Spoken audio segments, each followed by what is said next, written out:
Hi guys, this is Arsenal legend Sol Campbell, and you're listening to the only sports radio station in Singapore, 938 Live.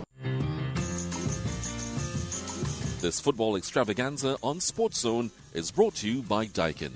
Everywhere with you. Daikin.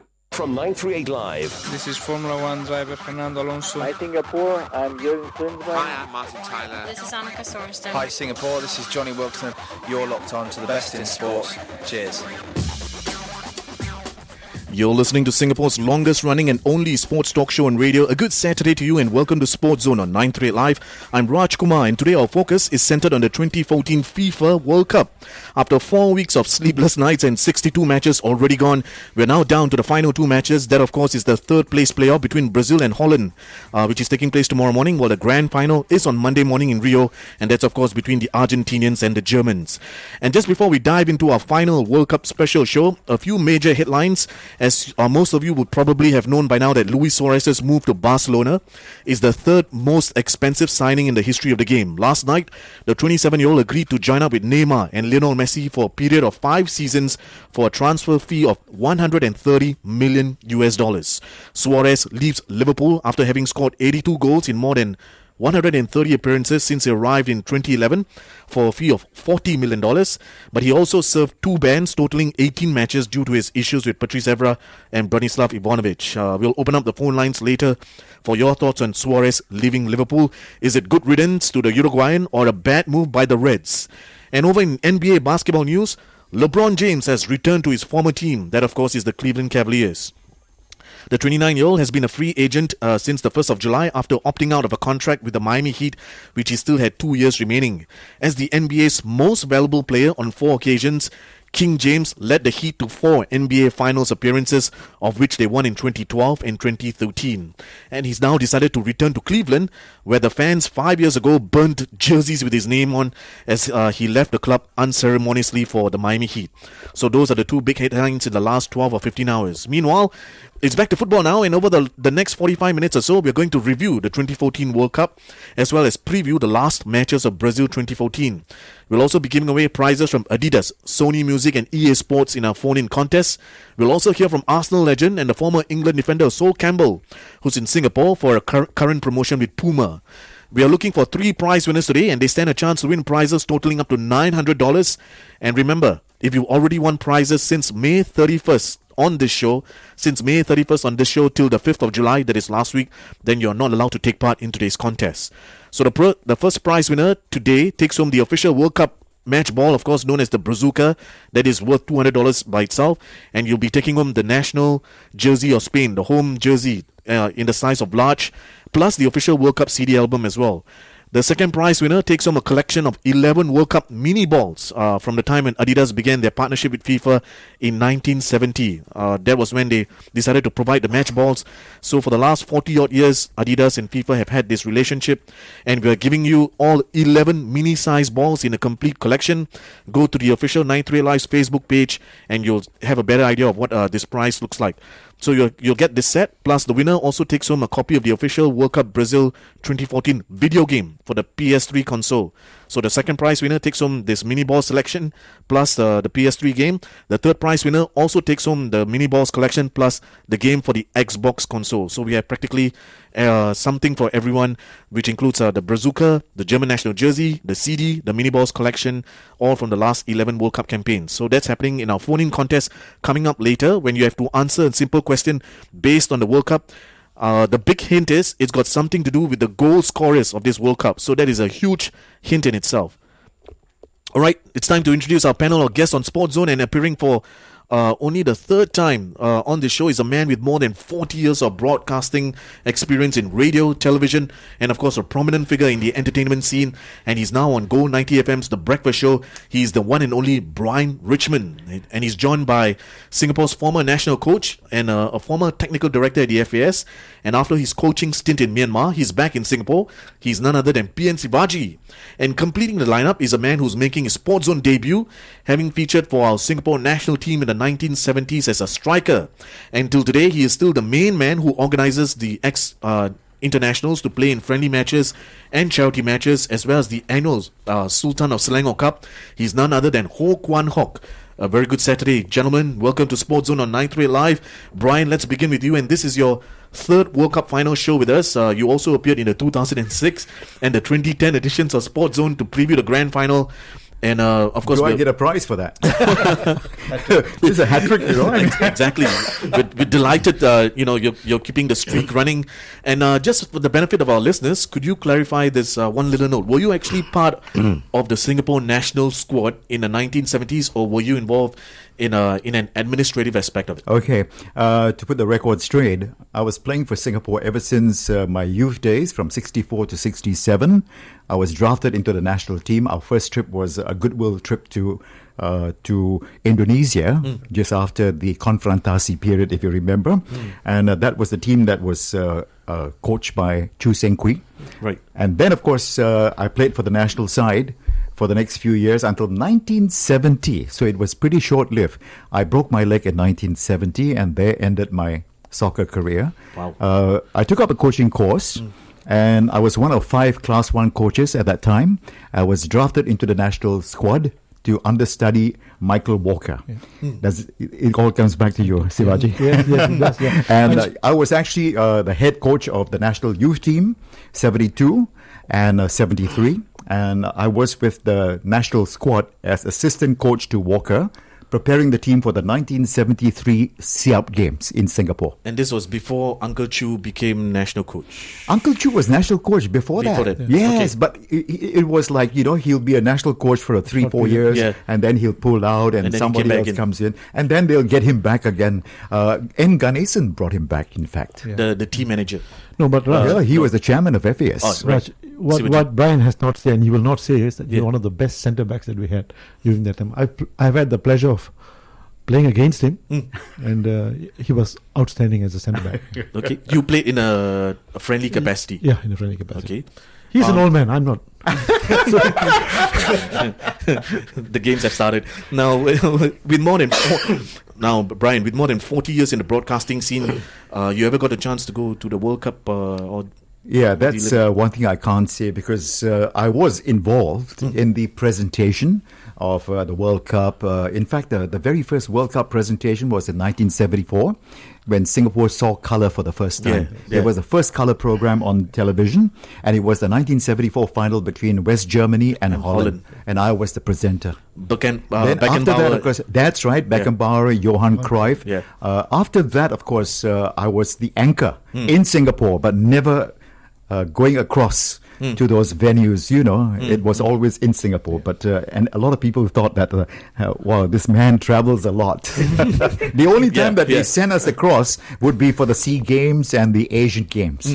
Well, a lot of people that I know think that I've been traveling a lot as well. So, but you and I think maybe we should make a date in 2018 to go to Russia for the World Cup. Now, Sivaji, welcome back to SportsZone after an absence of about 2 years. How would you sum up your time in Myanmar over the last couple of years? It was a fantastic experience, Raj. I mentioned it the last time as well. Going to a place where football is a religion, but they have been a closed society for many years, and now that they've opened up, you see the passion there, and I'm glad that I managed to spend 4 good years there. Okay, and now currently for the World Cup, and what are you exactly doing? Are you back in Singapore for good? Yeah, I'm back in Singapore. I'm still looking for opportunities in the region, but meanwhile I'm doing coaching courses, technical study visits for AFC and FIFA. And in the World Cup itself, which team are you supporting? Not supporting as much, but I was picking Brazil to win it. Right. Especially after their fantastic performance in the Confederations Cup, which was last year. Yeah. But they have disappointed. Okay. Completing the lineup of our esteemed panel, I guess, is Ho Kwang Hock, the former national striker. He's feeling a bit under the weather today. He's got a sore throat. I think he was busy screaming and shouting in the Pioneer Generation Cup that he was competing. I'm sure most of you would have seen the commercial by now with Brian and Kwang Hock, involved. Welcome to SportsZone, and could you clarify which specific years were you involved with the Singapore Lions? Very sorry for the throat that I have, but you sound as sexy as normal. I was called up in 1971 while I was playing for combined schools. Okay. But by then, we wasn't very interested because our parents has placed very strong emphasis on studies instead of football. Okay. But I stayed on till the 1980s. Okay. Which those years I really enjoy playing the game. Okay. Have you had the chance to visit our new national stadium? No, not yet. Not yet. I was supposed to 3 weeks back, but I was in Terengganu with Lion 12. But to be honest, it would be wonderful if FA can get all the 70 boys back to visit the new stadium. You can imagine the kind of crowd that we had before, screaming week in and week out. That alone will inspire us to be at our best. Okay, spoken like a true warrior. Yeah. And then, who were you rooting for in this World Cup? Germany. Germany. Okay, you're in good company. You're listening to SportsZone on 9-3 Live, and today it's all about the ongoing FIFA World Cup as we count down to the grand final on Monday morning. And with me in the studio are my guests, Brian Richmond from Gold 90 FM's The Breakfast Show. He's joined by Singapore's former national coach PN Sivaji, and completing our lineup is a former Singapore national striker, Ho Kwang Hock. Now, we've just heard the opening remarks from our esteemed panel of guests. And Brian, you've been a long-time fan of Brazil as well. What are your overall thoughts of the team in this campaign? Very, very disappointing because I've always admired the Brazilian style of play. Technically gifted players from the heydays. I used to see this man play, at least not in person, but from the days of Pathé News and all that at the cinema halls. I'm talking about people like Nilton Santos, Garincha, better known as a little bird. My goodness gracious me. I mean, you've never seen a footballer like that guy. And of course, the great Pelé himself. Yes, and when he was only 17 years old, playing for Brazil. And since then, I mean, they've had an array of wonderfully gifted players, real legends and stars and all that. And so I thought, well, based on that, we still have very good players in this Brazilian squad. It's just that they did not show up on that day. And the defense collapse, and that was it. So the goals just poured in. Exactly. So how did you feel when the team was 5-0 down within the opening 30 minutes of the first half? I didn't believe it. I mean, I was totally devastated. I was lying on my couch, and then suddenly I stood up, and more goals came about, and I just didn't believe it. I said, what's wrong? Sivaji, based on the match against the Germans, did it show that the Brazilians are a one-man show? Because it seemed like without Neymar up front or without the captain Thiago Silva in defense, the Samba Kings were, you could say, lost in terms of ideas and the mindset. Yeah, I think they missed these two players for sure. I mean, they were the two outstanding players. Neymar was the leading light in the attack, and Thiago de Silva was the organizer at the back. And you could see in his absence, David Silva went missing. I mean, he was on a walk in the park. To be fair, David Silva took on the role of captain, took on the responsibility, and he was trying to do too much to the point where he left his position and went up. At one time, he was on the outside left. Every time, and then just can't get back in time. And he had one of the worst partners in the business, Dante. The Germans knew him through and through because he's the centre back for Bayern Munich and all this. So they knew his weaknesses. Yeah, and also I think further to what Brian said, they may not have the best players. They have some outstanding players in the present team, but I think they found it very difficult to handle the expectations of the Brazilian crowd. Yeah, I think that was too big a burden to handle. Kwang Hock, do you think the head coach Luis Felipe Scolari should still remain in charge of the squad, or should he step down after tomorrow morning's clash against Holland? I personally don't see why he should step down. It's not only him, it's the team. And we also have to look at the people that has brought him in. There are so many to it. But what I think they should do is that Scolari should be starting to prepare the team for the Russia game. 4 years down the road. Okay. Try to make good of whatever you have and move on from there. Okay, let's talk about the Dutch for a moment. Sivaji, are you surprised to see Robin van Persie being taken off in the last two matches towards the end and being replaced by Klaas-Jan Huntelaar? Is that a sign of a lack of fitness of your your Manchester United Not really. striker? I mean, any coach, when he sees a player losing his effectiveness at some stage in the game, would give him maybe a couple more minutes and then maybe make a decision as to whether he should keep him or not. Of course, Robbie Van Persie is a proven striker. He can score goals out of nothing. But then when the coach feels that he needed fresh legs, he needed maybe more height in the attack, and he brings on a player like Huntelaar, you can't fault him for that. Brian, this is Louis van Gaal's last match with the men in orange before he signs off and leaves for Manchester United. Based on that alone, do you suppose the team will play well and above, or what's expected of the Dutch, or will they leave Brazil on a high? They will put up a really sterling performance to give Van Gaal a real good send-off, Although Van Gaal did criticize again this whole aspect of playing for third place. He says it's a waste of time, it's unfair. I know. He can say whatever he wants. He's been saying that for the last 3 World Cups. But nevertheless, FIFA rules, and so they need that extra money for third and fourth place. You still bring in the crowds, right? Correct. And this is probably the last chance to see Robin, Snyder, as well as Huntelaar. All three are 30 years old now. They'll be 34, 35. Robbie Van Persie as well. Robbie about there. So this is tomorrow could be the last time we see them in the World Cup. Having said that, Brian, what do you think is the game plan for the Brazilians, especially after a beating of that magnitude? I don't know. I feel maybe Scolari may feel a number of reserves, but one good thing for them is that Thiago Silva is going to be back, so he will be able to marshal the back line, and in fact he is the missing link in this Brazilian defense, because he's the guy who can marshal the team very well, and he's got his head on his shoulders, and you can always depend on him when things are not going right. He's the one who will whip them into shape. Kwang Hock, can Brazil still score without Neymar, or have they become overly reliant on the number 10 that the rest are merely passengers in the squad? I really don't think so, because there's no such thing as a one-man team. But without him, I feel that the team tactic might just have to change a little, I guess. Okay, so you think they can still score? No, I believe so. Okay, I believe so. All right, let's go around the table and get your individual predictions of Brazil versus Holland at 4 a.m. tomorrow morning. Sivaji, what's your take? I think Brazil, this is a chance for redemption, and I think they'll go all out to win it. Whether they feel the reserves or not, I think they will win this one, because Holland has shown publicly, at least, that they're not bothered with the outcome of this match. So I would pick Brazil to win it 2-0. You never know. It might be mind games that they are It could be. It could be. Kwang Hock, what do you think? I think he will go right up to penalty shootout. Penalty shootout? Yes. Wow. It probably will end 0-0.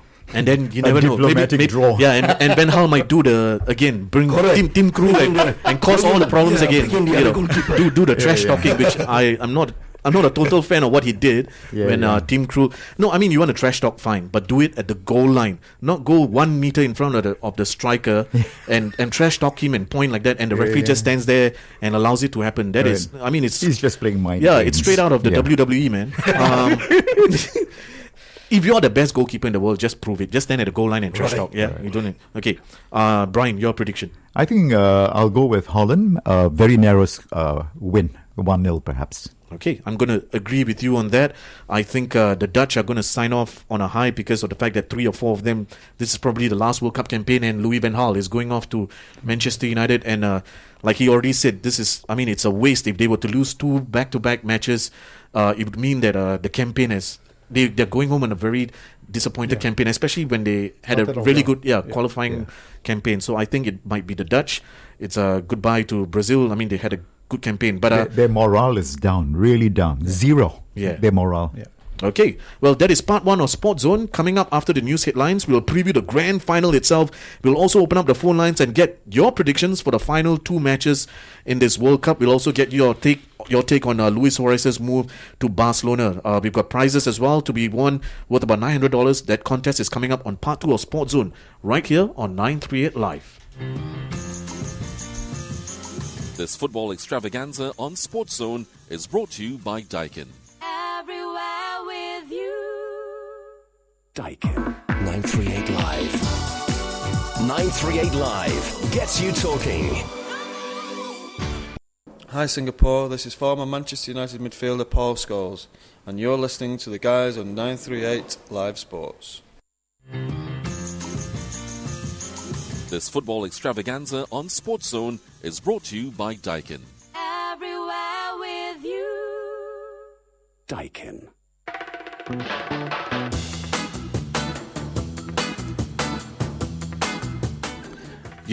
You're listening to SportsZone on 938 Live. I'm Raj Kumar, and today it's all about the ongoing FIFA World Cup as we count down to the grand final on Monday morning. And with me in the studio are my guests, Brian Richmond from Go 90 FM's The Breakfast Show. He's joined by Singapore's former national coach PN Sivaji, and completing our lineup is former Singapore national striker Ho Kwang Hock, who's actually here with a sore throat, but he's still decided to appear. So kudos on you, Kwang Hock. But before we start to preview the World Cup final, it's time to give away the prizes which I mentioned earlier, courtesy of Adidas Singapore, Sony Music and EA Sports. And a reminder for those of you who have won prizes on SportsZone since the 31st of May, which is when we began our 7 weeks of World Cup campaign on SportsZone, you cannot take part today. So let's give the others a chance to win. The first prize winner takes home the official World Cup Brazuca match ball, plus one large-size national home jersey of Germany and the official World Cup CD album. So that in itself is worth more than $300. The second prize winner takes home a collection of 11 World Cup mini balls from the time when Adidas began their partnership with FIFA in 1970. So you can go to 938 Live's Facebook page and have a better idea of what this mini balls collection is. This winner, the second prize winner, also takes home a copy of the official World Cup Brazil 2014 video game for the PlayStation 3 console. And the third prize winner also takes home the mini balls collection plus the video game for the Xbox 360 console. So, if you're ready and we are looking for 3 minutes to answer this question, the question is, tell me the combined total number of goals scored by Lionel Messi, Thomas Muller and Colombia's James Rodriguez. Tell me the combined total of number of goals scored by Messi, Thomas Muller of Germany, of course, and James Rodriguez of Colombia. Call now 66911938. That's 66911938. Rodriguez, Muller, Messi, the combined total of goals. And as you head to the phone lines, let's catch up with our panel of guests in PN Sivaji, Ho Kwang Hock, and Brian Richmond. Now, Brian, before we talk about the grand final itself, let's talk about the World 11, the outstanding players, exactly. Yeah, people who have really impressed, and I suppose they will have to come from the last four teams, principally. I don't know whether, but we can probably add of course Rodriguez. Yeah. They have to be really outstanding to be in this first 11. But these are players who really impress and agree to disagree with me, Sivaji and Kwang Hock. In goal, I would. It's a toss-up between Ochoa of Mexico and Tim Howard of the USA, with Manuel Neuer of Germany. I would. My nod would be for Ochoa. Agree? I would go for Neuer because of the fact that he's so am I all the way to the finals. Okay. So nobody's going for Captain America. No, Tim Howard. But you need a standby, right? But he did get a call from President Barack Obama. Yes, wonderful. To become the new defense minister. Okay, the back line. I'm opting for the 4-4-3. Yeah. Okay. 4-3-3. 4-3-3. Sorry. Zabaleta. Yeah. The right fullback. Philip Lahm, also a right fullback, but he's equally at home at left fullback. So Philip Lahm of Germany, the captain. Zabaleta is Zabaleta from Argentina. Pablo. In the middle two, Thiago Silva and Ron Vla from Holland. Yeah. Good choice. Even though he missed the penalty. Yep. Okay, then the midfield, Lionel Messi, Argentina on the right, Arjen Robben on the left, Javier Mascherano. Wow, okay. In the middle. That's a surprise one. Okay. Yep. So 4-3 and And up front? And up front, James Rodriguez of Colombia, Thomas Muller of Germany, and Neymar of Brazil. You can't go wrong. What happened to Ronaldo? Sorry? So what happened to Ronaldo? Pity, no chance to get into his first 11 because nothing for Suarez. Sorry. Wow. Based on his reputation, he doesn't deserve to be even in the reserves. Oh, no. But one player that I was actually, I had a little toss-up in my mind is Paul Pogba from France. Oh, yeah. Yeah. The young player. Benzema? No. No? Yeah, I think Pogba would have been a good choice in the middle of defense. Yeah. Benzema, it all depends whether he decides to turn up and play the game. And even when Percy is out, Snyder is... Van Persie actually was on the list. Then it was between Muller and Van Persie. I'll go for Muller. Yeah. Okay, so your choice for the first 11 is probably Manuel Neuer in goal, Zabaleta, Philip Lahm, Thiago Silva and Ron Vlaar in the back four. In the middle, of course, it's Messi, Robin and Mascherano. Yes. And James Rodriguez, Neymar and, the last striker. Thomas Muller. Okay. Agree? Yeah, sure. Okay. Yeah, why not? Okay. This team will beat everybody. Yeah. Those of you who are going to win the video game, you can go and create your own team and see what happens. Yes. Okay. As we've already got our 3 winners. We asked you a few minutes ago the question: tell me the combined total number of goals scored by Lionel Messi, Thomas Muller, and Colombia's James Rodriguez. The total number, of course, is 15. The Messi has scored 4 so far. Thomas Muller is on 5. Rodriguez is on 6. So, of course, the combined total is 15. Congratulations to Brenner Wong, Ang Chuan Kai, and Joel Cheong. Brenner Wong is our top prize winner. Ang Chuan Kai is our second prize winner. And Joel Cheong is our third prize winner. Congratulations. More details of the jerseys can be found on the Adidas SG Facebook. And as for the CD album, which is called One Love, One Rhythm, it's now available on iTunes, Spotify, Amped, and all good record stores. And the official FIFA World Cup video games, you can check out EA's official website for the details of arguably the best football game on the market today. Thanks again to Adidas Singapore, Sony Music, and EA Sports for our prizes. Now, let's come back. Let's stay with the World Cup and trace the road to the final in Rio for the Argentinian Sivaji. They began in Group F together with the Bosnians, Nigeria and Iran. They opened their campaign with a 2-1 win over the Bosnians. They struggled to beat the Iranians 1-0 and they defeated Nigeria 3-2. So it was 3 wins out of 3 and they finished at the group at the top with 9 points. What was your take of the Argentines in the group stage? I think when they came into the competition, the coach was still not sure of his best lineup because he was changing players. Dimash Alis, for example, has not started in the group stages and has come on very strongly in the knockout stages. Coach Sabella. Coach Sabella. And I think now he's found his best lineup. But in the group stages, I think they struggle. They struggle against Iran, who put up 2 buses in front of their goal. And they only scored in the last minute, and again, out of the sheer brilliance of Lionel Messi. And with Messi there, you always have a chance to win matches. Okay. So, I think in the group stages, they were not very impressive. But this is the hallmark of all outstanding teams that win cups, that win championships. They start off slowly, and then they pick up. And Argentina has shown that trait. Okay. Kwang Hock, the Argentinians then faced Switzerland in the round of 16. Scoreline at the end of extra time was 1-0.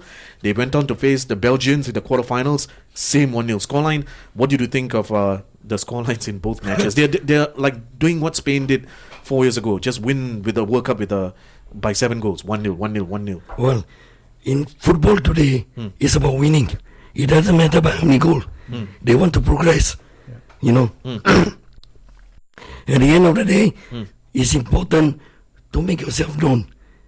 The further you go in the tournament, people remembers you. Okay. Brian, Lionel Messi and company, of course, then met the Dutch in the 2-hour goalless affair. I think many people around the world will say they lost 2 hours of their lives, which was only settled by the 4-2 win on penalties. Up to this point, have you been impressed with the Argentinians? Not quite. Both teams were very cautious, and I can understand because nobody wants to lose at this point in the game. Yeah. And you see, the first team that made a mistake will be out. So that's what they don't want. They'd rather go for the extra time and go for penalties as opposed. If I can score, yes, I want to score.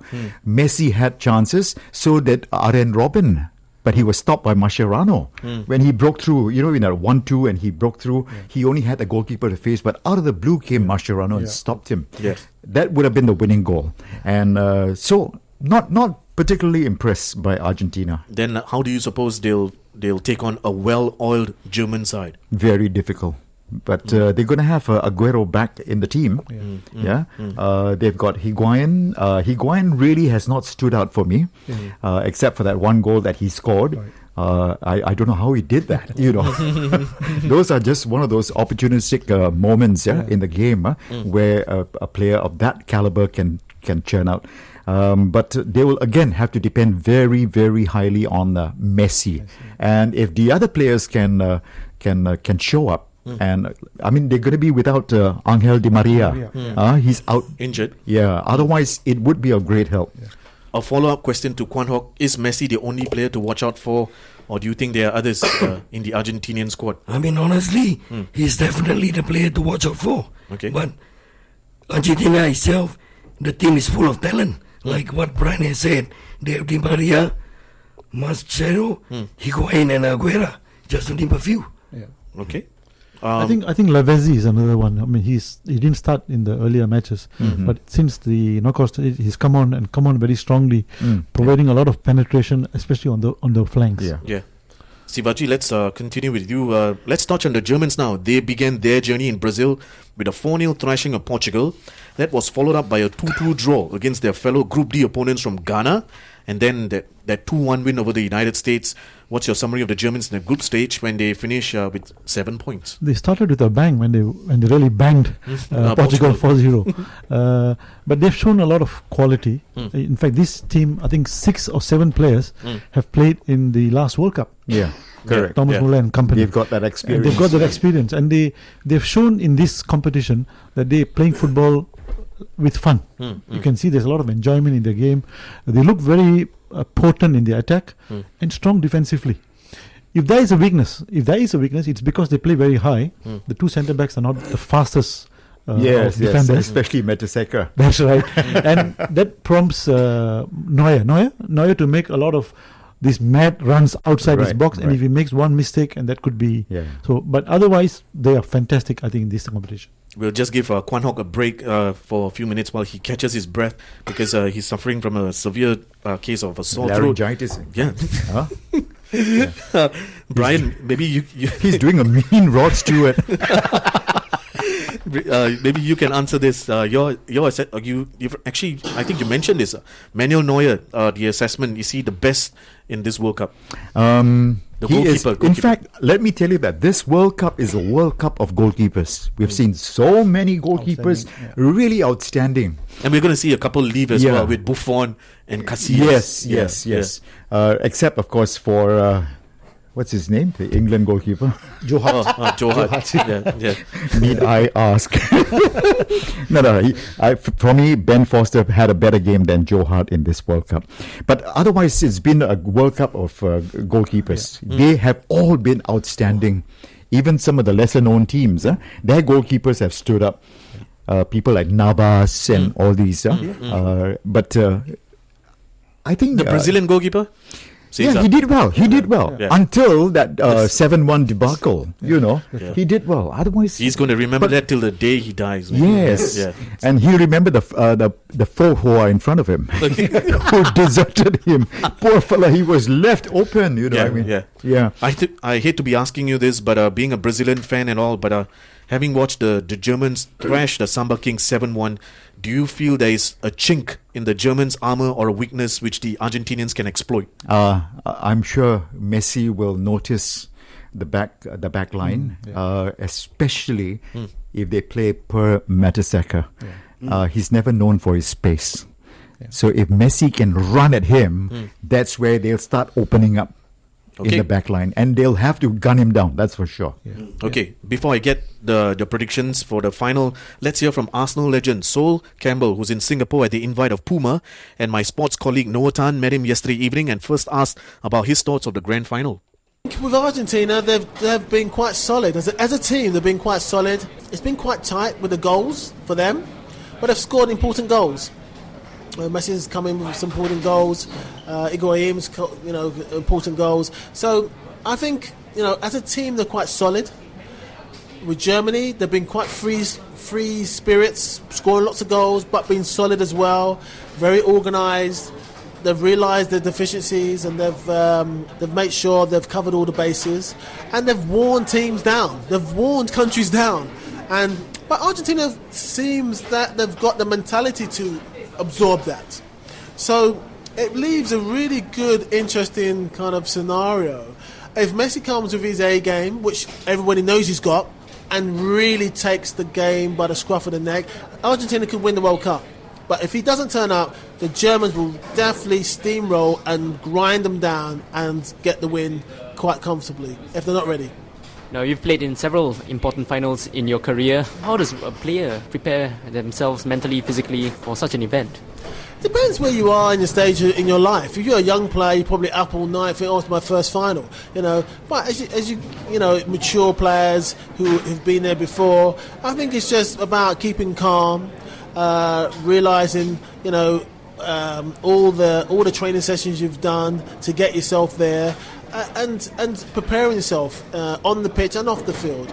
And also, when you actually get there, not allowing the crowd to zap all the energy, not allowing the event to kind of absorb you completely. It's all about, yes, the crowd is there, but I'm here to do a job and I want to win tonight or win this afternoon or whatever.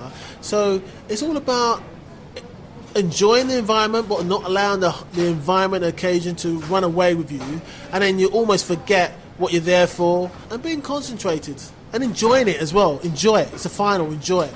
Your predictions for the final, and how do you see the match playing out? If Messi comes with a game, I think Argentina will win. But if he doesn't, and the Germans come with their system and everybody knows what they're doing, I think Germany will win comfortably. So any scoreline? I think Argentina could win 2-1, but then I can see Germany if they can win 3-0. So Campbell there saying that if Argentina show up, they can win 2-1, or the Germans can win it 3-0. And he was speaking to 93 Live's Noah Tan. And if you want to see Sol Campbell in the flesh, he's going to be at the Puma store at Ion Orchard from 1 p.m. today. And the first 100 fans to buy the new Arsenal jersey will get to meet the man in person. So Sol is in town to commemorate Puma's launch of the new Gunners jersey for the upcoming season. We're going to go for Traffic Watch, and when we come back, we'll get the predictions from our three guests. It's also your chance to call us and tell us your predictions right here on 938 Live. Good day, Singapore. This is former Manchester United player Peter Schmeichel, and you're listening to the guys on 938 Live Sports.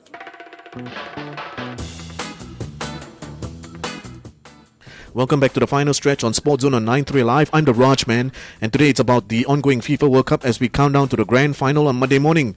With me in the studio are my guests Brian Richmond, PN Sivaji, and Ho Kwang Hock. And and if you've heard their expert analysis, match previews, and predictions, do you agree or do you have a different take? And what do you think of Luis Suarez's move to Barcelona? Call now at 66-911-938. That's 66-911-938. Now, when we left off, we were talking about your predictions. So, Brian, maybe you want to comment. Maybe you'd like to start us off. What is your take for the cup final, Argentina versus Germany? Well, it's a tough call, but I would tip it in favor of Germany. They are a very disciplined side. It's going to be very difficult to break them down, and they've got scoring abilities all around the field, including their super sub, Andre Schürrle. They can bring him on; he'll get the goals for them, and then the rest, as and even in defense, they are very capably led by their captain, Philipp Lahm. Do you think they'll do it in the 90? Yes, in the 90. Okay. Yeah. Kwang Hock? I would rather choose Argentina. Argentina? My prediction will be Germany 1, Argentina 2. Nice. Okay. PN Sivaji? It's going to be a very tight game because I think Argentina is going to close shop, and they've got this outstanding talent in Lionel Messi. The Germans have shown in these last few matches at least that they can unlock even the tightest of defenses. But something tells me that this is going to be Argentina's year, and I think I'll pick Argentina to win in 90 minutes, 1-0. So two of you are picking the Argentinians. I'm going to go with Brian and pick my favorite team, the Germans. Although I did predict both these two teams to reach the final way back 4 weeks ago. But I think this is going to be... It's been one generation has gone by since the Germans won. And that was when they were still known as West Germany. So now it's a unified Germany. You never know. It will be a very close game. But I think we have Felicia who's on the line. Hello, Felicia. Hi, good morning. Hi there. Hi. Messi. I think Argentina. Okay. Why? Because I think Germany, they are not good at finishing, the whole thing. Yeah. So my bet is on probably a draw or Argentina by 1-0. So Thank you. So Felicia, are you still there? Hello, Felicia. Oh, she left. Okay, she's finished reading her script. But she thinks that the Germans cannot complete it. Something that some actually believe that this was a fluke, the 7-1 result, and the Germans will be proven wrong at the Americano on Monday. So we'll see. Let's talk very briefly about Liverpool and the fact that Suarez has left. His statement yesterday was, "It is with a heavy heart that I leave Liverpool for a new life and new challenges in Spain. Both me and my family have fallen in love with the club and with the city, but most of all, I've fallen in love with the incredible fans. You've always supported me, and we as a family will never forget it. We will always be Liverpool supporters. You will never walk alone." Brian, you're a Chelsea fan. What's your take on, is it a bad move or is it a bad investment for Liverpool? It was a good investment at first, but of course he came up with, he has left with a very, very poor reputation of being a vampire carnivore, because that will, cloud everything that he has worked for to be the brilliant player that he is. People remember him more for that. But I think he has been pushing for this move for the longest time. If I remember, not just this last season, but the season before that, he has been wanting to get out of Liverpool. That's right. Yeah, 1 year ago he tried to the contract thing. But he's an outstanding player. I mean, like no Brian two ways, said, and I'm sure Kwang Hock will agree. He's an outstanding striker. He's a delight to watch. But he's got this baggage. And he doesn't know when he will strike again. Right. So good luck to Barcelona. But what a strike force, man. I mean, Messi, Neymar and Suarez. Absolutely. Okay, very quickly on the Malaysia Cup. The draw is going to take place tomorrow. We know that our Lions 12 finished in a disappointing 8th position, having been the champions last season. Sivaji, what's your assessment of the Lions 12 under the tutelage of Fandi? I think it's always difficult for players to adjust when you have a new coach coming with new ideas. Sundram came with a very compact, tight playing style. Fandi wanted to open it up. And I thought the team entertained a lot in the attacking play this season. But defensively, they were very, very poor. And I think all the good habits that Sundram drove into the team last 2 seasons has just gone out into the drain. Having said that, I think they lost 3 very key players: Haris Harun, Baihaki, and Shaila. And this is the spine of the team. And when you don't have the spine of the team, you have to build a new spine. So I think that for the Malaysia Cup, they will struggle, sure. Next year, maybe we'll see a better performance from the team. Brian, we'll let you sum up. What do you think of this campaign for the Lions 12? Can they bounce back in the Malaysia Cup, having finished in the semis 2 years ago? Last season, we were knocked out in the quarters. Maybe this season, you never know. We might excel in the cup. They've been pretty gung-ho this season. That is down to inexperience because, Sundram's era, of course, he managed to keep the team very, very tight. And so we hope that they'll do well to finish maybe in the top 4. Okay, on that note, we're out of time. We've come to the end of this very special World Cup edition with my 3 guests, and they were Brian Richmond from Go 90 FM's The Breakfast Show. He was joined by Singapore's former national coach PN Sivaji, and completing our lineup is a former Singapore national striker Ho Kwang Hock, who actually came in with a sore throat. Thank you very much, Kwang Hock, for even coming on. Let's hope for 2 more exciting matches over the next 2 nights, and may the best and truly deserving team win the World Cup. Thanks again for tuning to SportsZone. I'm the Rajman for 938 Live. This football extravaganza on SportsZone is brought to you by Daikin. Everywhere with you. Daikin.